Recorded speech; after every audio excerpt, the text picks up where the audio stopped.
Audrey with What a Pretty Face, and also with Manik Magazine's beauty team, showing you how to complete this look for Halloween.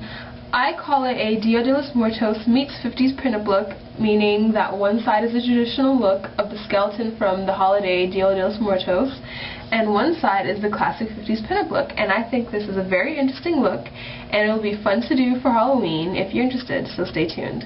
So the first thing we're going to do to start this look off is cover half of my face in a white face paint.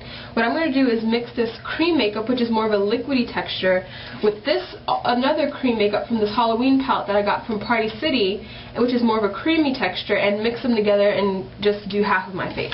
I'm going to apply this with a flat top foundation brush. If you wanted to, you could use a sponge or a regular foundation brush, but I find this better for getting like an even coverage. So I've already put like a little dollop of the liquidy one, and I'm going to mix it together to get the consistency that I want, and then I'm just going to blend it onto my face.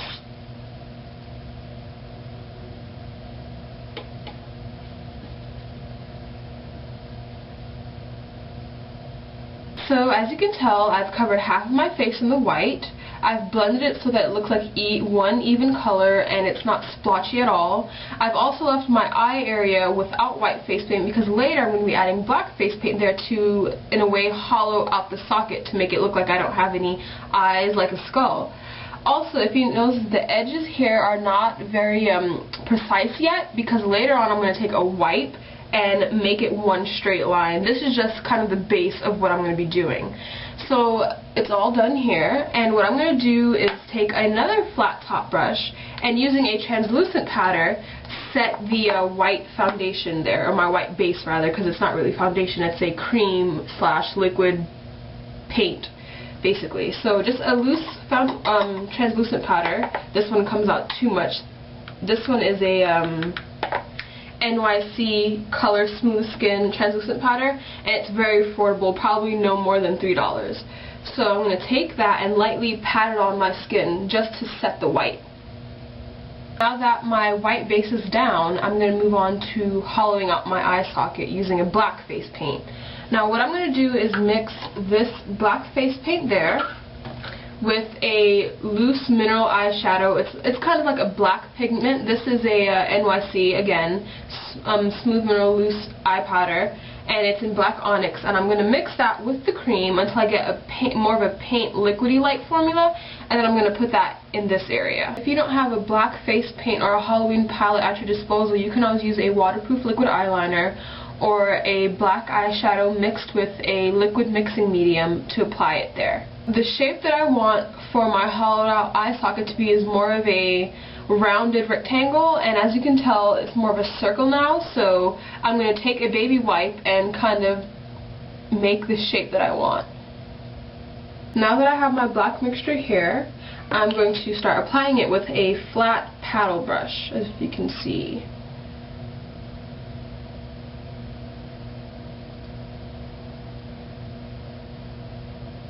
Using the rest of the black, I'm going to make a spade shape or heart shape on my nose. So now you can see on this side of the face I have my nose and my eye in black and the rest of my face in white. I'm going to move on to the lips, and in order to do the lips, instead of using the same black mixture, I'm going to use a waterproof eyeliner because I want to be more precise, and since this brush is very fine, it's going to allow me to get right in there. So what I'm going to do, as opposed to doing straight lines, I'm going to do the lines sort of curved to mimic teeth.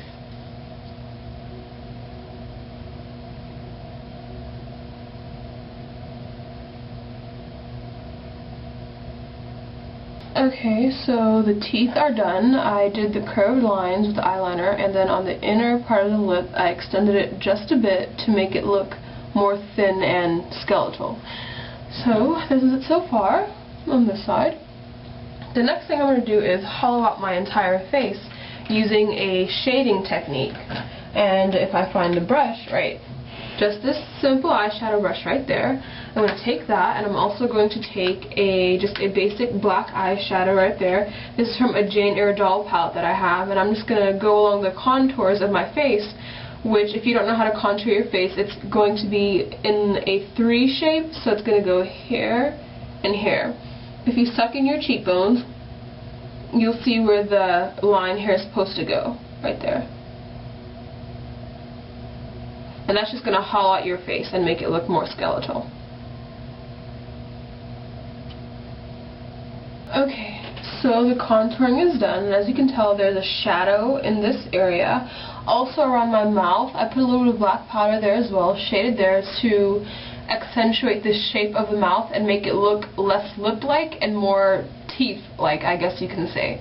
So this is what it looks like on this side now. Now I'm going to start into the decorating part of this look, and that's using the reds and the greens to make the floral patterns.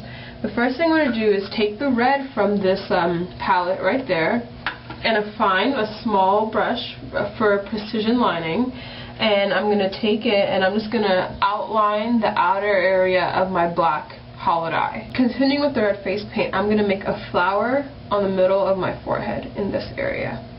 So the flower is done, and this is probably the most painstaking thing to do. I tried to make a little bit of a rosette shape. You can do a simple flower with a few petals if you want to make it easier on yourself. But this is what it looks like.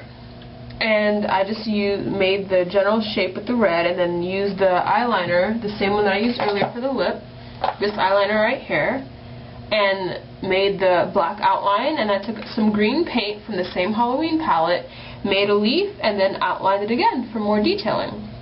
So far, this is what we have for the Dia de los Muertos skeleton.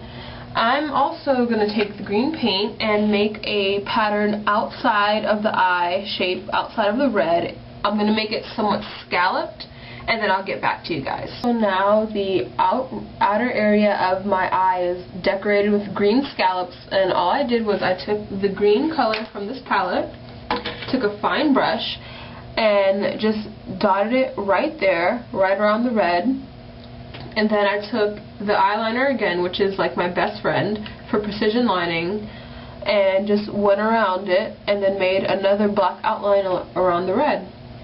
So that's what that looks like. This side is done. What I'm going to do is I'm going to add a design there. What I'm going to do now is just wipe down the center, like I told you earlier, with a wipe to make the line very, very, very precise.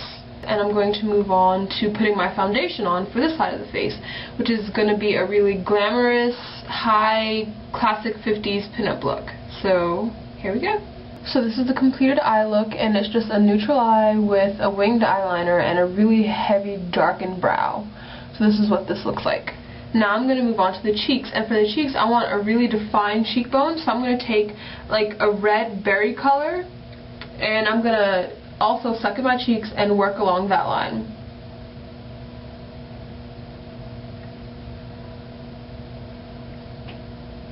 You want this to look very classic, very old Hollywood, so you're just going to pile it on. Alright, so as you can tell, my cheeks are very rouged. I'm going to take a liquid eyeliner, the same one I was using earlier, and add a beauty mark or a mole similar to Marilyn Monroe's, but instead of putting mine over the lip, I'm going to put mine under the eye.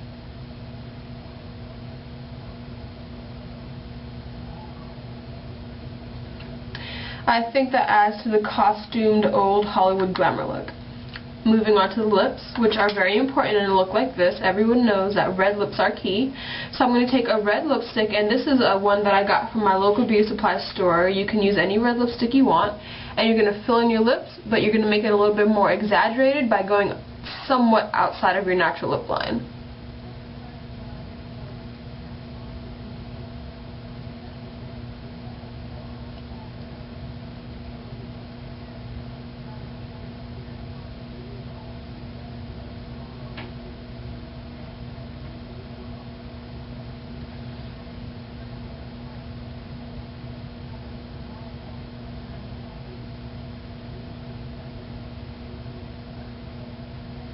Finished look, and I hope you guys liked it. And also, just so you know what to do with the rest of your costume, I took some, house flower arrangement and just stuck it in my hair to make it look more traditional. If you look at some photos of Dia de los Muertos, you'll notice that flowers are a very big influence on that.